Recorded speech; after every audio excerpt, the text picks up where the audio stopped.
So, welcome to Rabbi Asher Meza. I am Ash Mays. There's going to be some confusion there, I'm sure. This is our first time speaking face to face. I actually have a really interesting story about how your name first came up for me.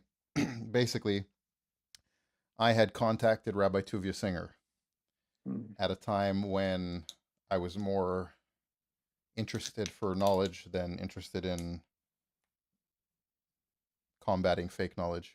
And I interviewed him. But when I had first reached out to him, I said my name, and he goes, "Wait, Asher Meza?" I said, "No, I don't know who that is. Like, what are you talking about?" And he goes, "Okay, okay, okay, fine." And I was like, "All right." And then that was it until about, what is it, a week ago, that somebody watching my videos is like, "You definitely need to do an interview with Asher Meza." And I was like, "Oh, so that's a real person. I gotta go look this guy up." Tovia and I have a little bit of a history. I was the first person to convert his audio series from cassette to MP3. I don't think most people know that. This is the first time I've ever said this. It must have been the year 2000.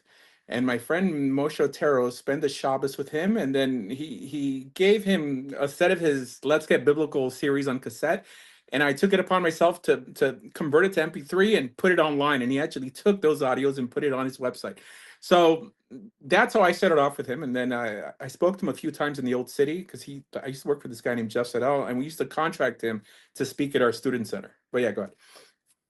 No, that's really interesting that you actually have that history with him, because we both, Yeah. I guess, came from, like, we've spoken to him, and I don't think we've either of us have had a negative experience with him per se, as far as like No, from what right, you're yeah, telling yeah, me. So, I yeah. mean, on a personal level, the only thing that I didn't like in my interaction with him was that every time that we finished talking about what he wanted to talk about, and then I started to ask questions about, okay, well, what about in Judaism? And that's I'm not talking about that. No, no, I gotta go. He's a normal Orthodox Jew. There's nothing overly spectacular about him. The reason I say this is I think the counter missionary movement as a whole is quite destructive. And it's essentially spearheaded by him, although he didn't really come up with a lot of these tactics. He followed after a rabbi called, or a teacher, I don't know if he was a rabbi. He wrote a book called The Jew and the Christian Missionary. I think that's the name of it. And this came out before Let's Get Biblical. And it's my major issue is when someone tries to destroy someone else's faith without giving them an alternative to the faith you're destroying, i.e., and like in his case, it would be Orthodox Judaism. You essentially end up making more atheists than noites and more Karaites than converts. And this is why virtually every former Christian out there who was heavily evangelical till they came across Tovia Singer had nowhere else to go once their faith was destroyed, because like he says over and over again, he's not here for Gentiles, although they're the ones who I'm pretty sure make up the bulk of his funding. He's just here to retrieve Jews from the church, and those numbers are quite minuscule. So it So seems what that made they. me turned off by his attitude is that it became very evident um, that he is as much interested in converting Christians to Noahidism as he is in rescuing Jews from Christianity.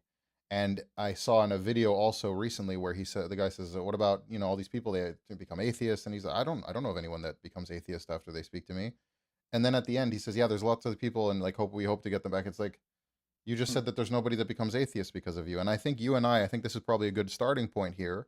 Whatever else theology, metaphysics that might come up in the conversation, I think a good starting point is that it's clear that we both agree that the most destructive thing is secularism, and it's the fruits of that. Would that be correct in asserting?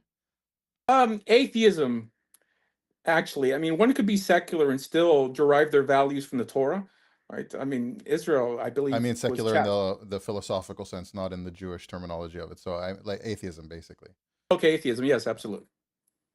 So would that be the most destructive thing in your view? Absolutely. Well, in certain cases, I would want some radical Islamists to become atheists.